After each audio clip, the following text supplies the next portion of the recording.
आज के लेसन में हम लोग चैप्टर 3 और श्लोक संख्या 4, 5 और 6 तीनों का हम कर रहे हैं।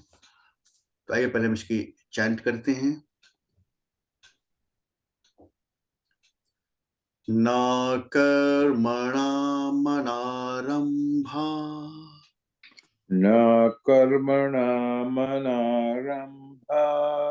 नैष्कर्म्या पुरुषोऽश्नुते नैष्कर्म्य पुरुषोऽश्नुते न च सन्न्यसनादेव न च सन्न्यसनादेव सिद्धिं समधिगच्छति। सिद्धिं समधिगच्छति।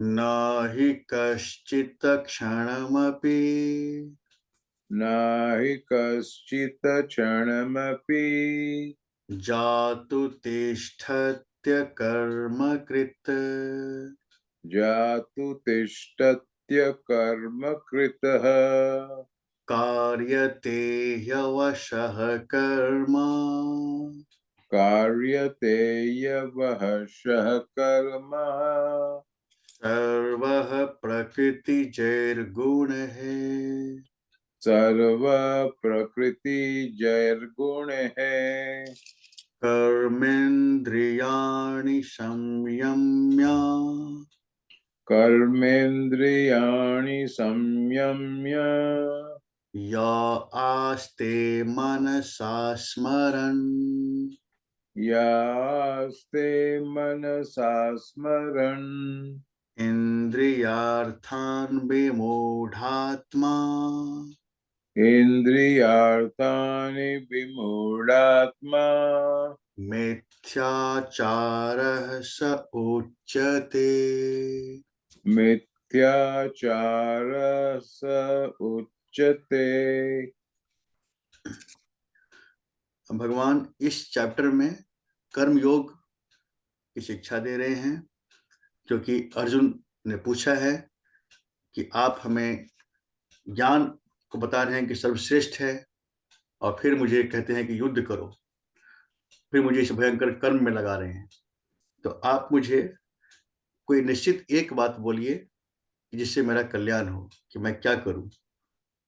तो भगवान ने उनको क्लियर किया है कि इस संसार में, इस दुनिया में दो तरह की निष्ठा है, दो तरह की निष्ठा लोग उसको आचरण में लाते हैं। तो उन्होंने कहा एक तो ज्ञान योग है और एक कर्म योग है। ज्ञान और कर्म दो की बात कर रहे हैं भगवान इसमें। तो जो ज्ञानी है वो ज्ञान योग की निष्ठा में रहते हैं, और जो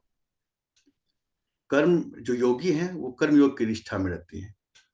योगी यहाँ पे एक तरह से लीजिए तो गृहस्थ और सन्यास, दो बात की गई है, गृहस्थ का धर्म और सन्यास का। इन दोनों के बारे में भगवान बताने जा रहे हैं। तो इसलिए दो निष्ठा की बात कर रहे हैं भगवान, सन्यास की और गृहस्थ की, यानी ज्ञान की और कर्म की। और अब आगे वो क्लियर कर रहे हैं। तो फोर्थ में भगवान ने कहा है कि न कर्मणाम अनारंभा नैष्कर्म्यम पुरुषो स्नुते। भगवान कह रहे हैं कि मनुष्य न तो कर्मों को स्टार्ट किए बिना निष्कर्मता को प्राप्त करता है। यानी कि अगर संन्यास की पराकाष्ठा चाहिए किसी को, ज्ञान की पराकाष्ठा चाहिए किसी को, तब भी उसको कर्म तो करना ही पड़ेगा, साधना तो करनी पड़ेगी। सपोज कि आपको सहस्त्रार का अनुभव करना है, जो हमारे भीतर 7 चक्र हैं, तो सहस्त्रार का अनुभव करना है, वहां पर शिव शक्ति का आपको रियलाइज करना है। तो उसके लिए भी आपको स्टार्ट तो करना पड़ेगा, मूलाधार शुरू करना पड़ेगा, अपने ध्यान को ले जाना पड़ेगा मूलाधार, फिर स्वाधिष्ठान, फिर आपको मणिपुर, फिर अनाहत, फिर विशुद्धि, फिर आज्ञा चक्र, फिर सहस्त्रार। ये तो आपको करना पड़ रहा है, तभी तो आप वहां जाकर देख लिए कि now it is finished, it is completed, और अब now nothing I have to do, तब आप समझते हैं। लेकिन वो कब समझते हैं? जब आपने कुछ किया, कुछ आपने साधना की, तभी आपको वो उसका एहसास हुआ कि अब कुछ भी करना शेष नहीं है। अब कुछ भी करना जो है मतलब अपने आप को बंधन में डालना, और कुछ नहीं की अवस्था में तभी आप पहुंचते हैं जब आप कुछ कर चुके होते हैं। भगवान कह रहे हैं कि उस स्टेज में भी आने के लिए व्यक्ति को कर्म तो स्टार्ट करना पड़ती है, साधना तो करनी पड़ती है, सिद्धि के लिए भी साधना तो आपको करनी है। तो कह रहे हैं कि उसके लिए भी कर्म की आवश्यकता है, कर्म को स्टार्ट करना बहुत जरूरी है, तभी वो आप निष्कर्मता के स्टेज में पहुंचेंगे। और कह रहे दूसरी बात, ना ही कर्मों के त्यागने से हम सांख्य निष्ठा को प्राप्त होते हैं। दोनों बात कर रहे हैं, ना तो कर्मों का आरंभ किए बिना हम योग निष्ठा की पराकाष्ठा को प्राप्त करेंगे, और ना ही कर्मों के त्याग देने मात्र से ही हमें ज्ञान की निष्ठा प्राप्त हो जाएगी, है ना। तो गृहस्थ और संन्यास दोनों दोनों की बात कर रहे हैं वो। गृहस्थ में जो भी व्यक्ति है उसको उसे कोई भी अगर सक्सेस चाहिए तो उसके लिए उनको पूरी दिन रात एक करनी पड़ेगी, कर्म करना पड़ेगा। यह हो गया गृहस्थ का धर्म। और संन्यास, संन्यास में है कि सब कुछ लोग त्याग त्याग करके ही संन्यास में जाते हैं। घर त्याग दिया, पद त्याग दिया, सब त्याग दिया, फिर जाते संन्यास में। तो कह रहे हैं कि क्या त्याग देने मात्र से संन्यास उसको मिल गया? ऐसा संभव नहीं है। घर त्यागा, पद त्यागा, सब कुछ त्याग दिया और चले गए आश्रम में, उसको संन्यास मिल गया, ज्ञान उसको मिल गया, ऐसी बात नहीं है। वहां भी उनको उसके लिए साधना करनी है, तभी उनको ज्ञान की पराकाष्ठा, ज्ञान की सिद्धि मिलेगी उनको। तो दोनों ही स्टेज में भगवान कह रहे हैं कि कर्म की तो आवश्यकता है। कर्म सन्यासियों के लिए भी जरूरी है और कर्म गृहस्थ के लिए भी जरूरी है। गृहस्थ में तो कर्म ही है, गृहस्थ में तो कर्म के बिना तो रहा ही नहीं जा सकता। दो शाम की 2 टाइम की उसको खाना के लिए तो श्रम करना ही पड़ेगा। और यही बात सन्यासियों को भी है। सन्यासियों को भी 2 टाइम के खाने के लिए उनको भी भिक्षा तो मांगना ही, भिक्षा से वो निर्वाह करते हैं। तो शरीर का निर्वाह तो यहाँ भी है वहां भी है। तो जिसके मन में यह है कि घर बार त्याग के सन्यासी में बड़ा सुख है, ये तो ऐसा नहीं है। कायरता को कहीं भी सुख नहीं है। जो व्यक्ति कायर हो गया उसको कहीं भी सुख नहीं है। और जो व्यक्ति कर्मठ है, जो कर्म को करना जानता है, कर्म कर्म से पीछे नहीं छुड़ाता अपने आप को, वो कहीं भी सुखी हो सकता है। भगवान ने कर्म की जो है आवश्यकता बताई है, दोनों ही स्टेज में, दोनों ही मार्ग में, ज्ञान मार्ग में और योग मार्ग में। ये उन्होंने दोनों को क्लब किया है, दोनों को सामंजस्य बनाया है, दोनों के अंदर बैलेंस बनाया है। दोनों के ही भीतर कर्म को उन्होंने प्रधानता दी है। तो जो अर्जुन की क्वेरी है कि आप कर्म में क्यों लगा रहे हैं मुझे, अगर ज्ञान से मुझे सिद्धि मिल गई तो मैं ज्ञान में मार्ग में क्यों ना चला जाऊं, अपने आप को मुक्त कर लूं। तब भगवान कह रहे ज्ञान में जाओगे तो क्या तुम बैठ के ही तुम्हें मुक्ति मिल जाएगी? वहां भी तुम्हें श्रम करना पड़ेगा। तो इसीलिए जहां पर हो, जिस स्टेज में हो, वहीं पर अपनी साधना शुरू कर दो। तुम अगर गृहस्थ में हो और तुम यहाँ पर अभी तुम बैटल फील्ड में हो, तो तुम्हारे लिए जो कर्म है वो यही है कि तुम्हें फेस करना, स्ट्रगल करना, ये तुम्हारा कर्म है, न कि इससे अपने आप को पीछे मुड़ना। तो इसका मतलब क्या होता है नेस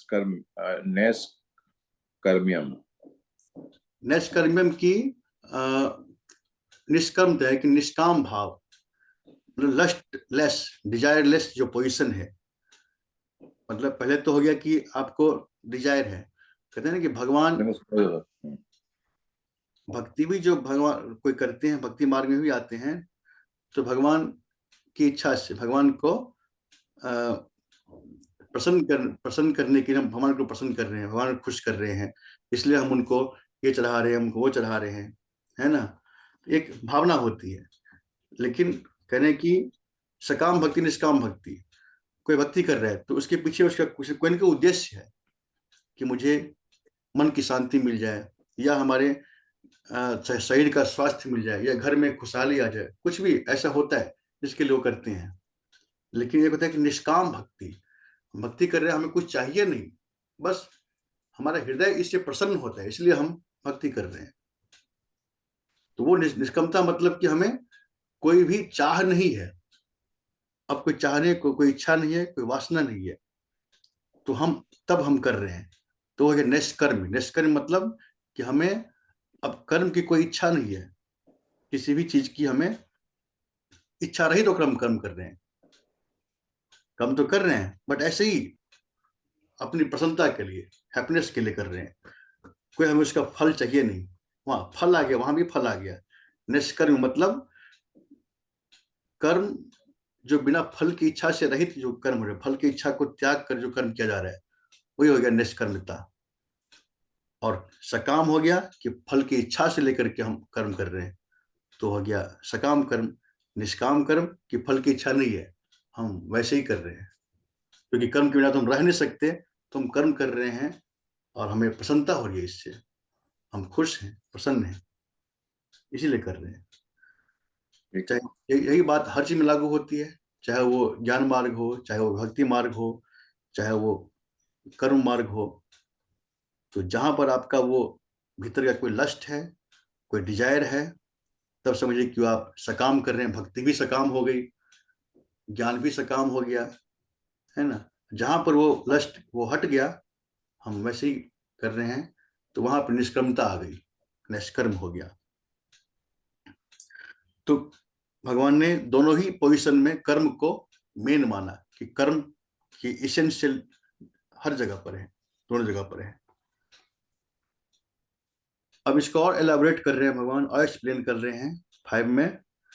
और इसमें कह रहे हैं कि ना ही कश्चित क्षणमपि जातु तिष्ठत्य कर्मकृत। कह रहे हैं कि कोई भी मनुष्य किसी भी काल में एक पल भी, एक क्षण भी कर्म किए बिना नहीं रह सकता। बताइए, एक क्षण की बात की है भगवान। मतलब अभी हम बैठे हैं और अभी हम श्वास ले रहे हैं, श्वास चल रही है, और अभी हमारे मन में कितने विचार चल रहे हैं। तो विचार चल रहे हैं, वो भी कर्म हो रहा है। हम कुछ अच्छा सोच रहे हैं या बुरा सोच रहे हैं, तो वो कर्म हो रहा है, अच्छा कर्म बुरा कर्म हो रहा है, विचार के हिसाब से हो रहा है। तो अभी भी बैठे हैं, कर्म हो रहा है, सांसें चल रही है, सांस अपना कर्म, वो भी कहाँ पे कर्म चल रहा है। हृदय हृदय की गति, हृदय धड़क रही है, वहां भी कर्म चल रहा है। तो हम एक पल भी कर्म के बिना नहीं रह सकते। कर्म जो है हमारा हो ही रहा है, हर पल हो रहा है। तो कर्म नहीं करने की तो बात ही नहीं हो सकती, चाहे वो सन्यासी हो, चाहे वो गृहस्थ हो, कर्म के बिना तो एक पल नहीं रह सकता हो। कार्यते यवशः कर्म सर्व प्रकृति जैर्गुणे। यानी कि सारा मनुष्य समुदाय, सारे प्राणी प्रकृति के गुणों के द्वारा परवश होकर, मतलब अधीन होकर, प्रकृति गुणों के अधीन होकर कर्म करने के लिए बाध्य क्या आता है। They are bound to do karma, जिसके अनुसार अपने अपना स्वभाव है ना। अब कोई संत अगर है, कोई भक्त है, कोई साधु पुरुष है, दो साधु पुरुष, दो संत आपस में मिल गए, तो वो बाध्य है चर्चा करने के लिए, भगवान की चर्चा करने, क्योंकि उनका नेचर है ऐसा कि वो भगवान की बात करके या धर्म के अध्यात्म की बात किए बिना उनको चैन ही नहीं मिलेगा, ये उनका नेचर है। तो दो मिलेंगे तो ऐसी बात करेंगे। वहीं पे अगर कोई दो शराबी मिलते हैं, दो जुआरी मिलते हैं, तो अपने नशा की बात करेंगे, अपने जुआरी जुआ की बात करेंगे।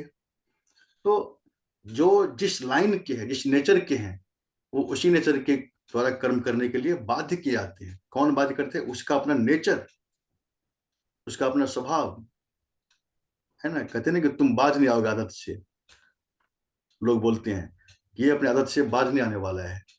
तो आदत, यही जो है आदत, संस्कार, जो आपने कहा है संस्कार, संस्कार जो है उनके अपने ही आदतों का एक जो है पूरा कलेक्शन है, और उसके द्वारा वो बाध्य है वो काम करने के लिए।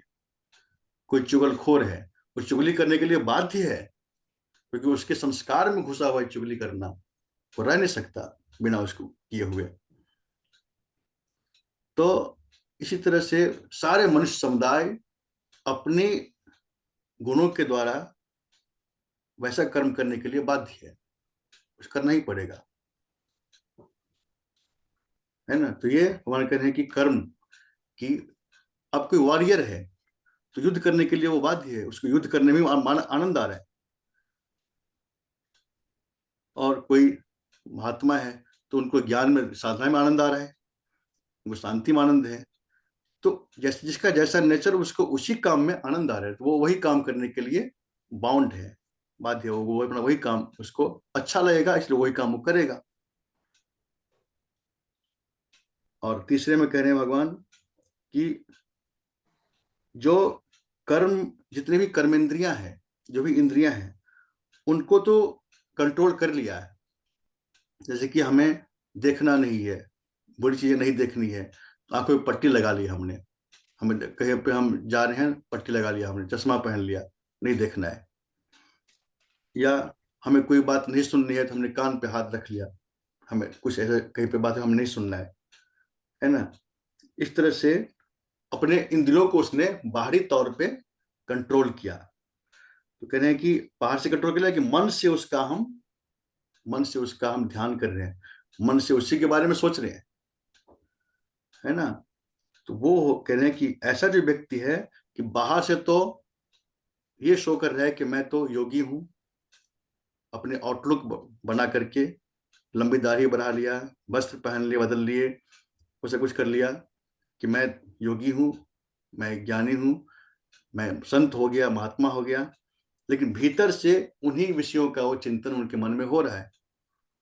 तो वो उनको उन्होंने कहा कि विमूढ़ आत्मा, ऐसा व्यक्ति मिथ्याचार से उच्यते, ऐसा व्यक्ति हिपोक्रेट है, पाखंड है, पाखंडी है, वो ढोंगी है, कि जो बाहर से तो कुछ और भीतर से कुछ और। हाथी का दांत अगर कोई है, खाने का अलग, दिखाने का अलग, तो वो व्यक्ति ढोंगी है, मिथ्याचारी है।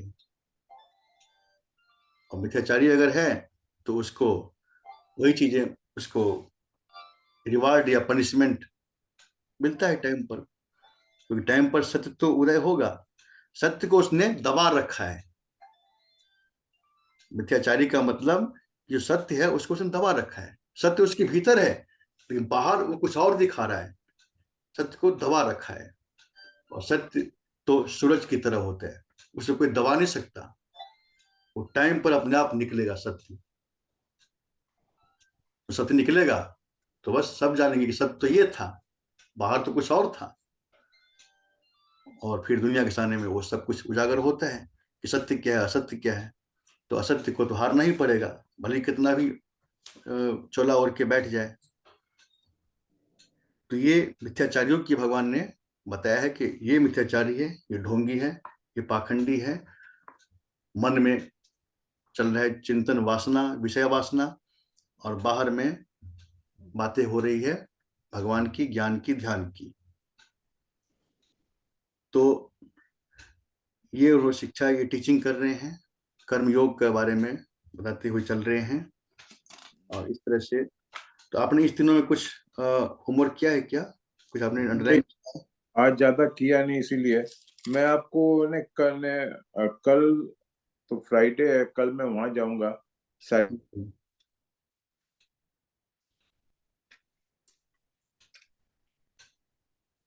सैटरडे? हाँ, क्योंकि कल वो फ्राइडे है ना, तो हम्म। मैंने उनको कह रखा था, ब्रह्म कुमारी